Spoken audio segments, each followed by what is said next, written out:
Shiri maita basa rayo ripi nayo nokuti neza akuchaita maimbo ishandisa chi ndiyo yaijimburutsa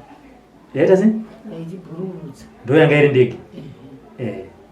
saka kutaura kuno iri kupi iriko kupi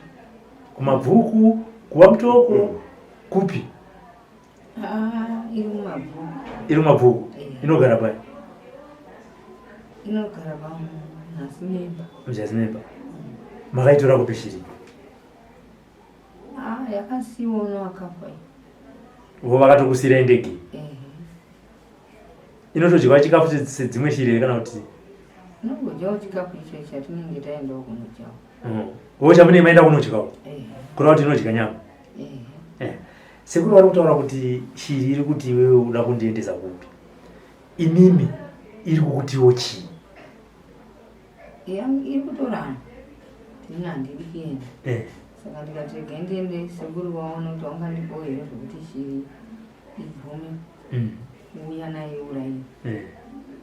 woitoramba kuti nandiende.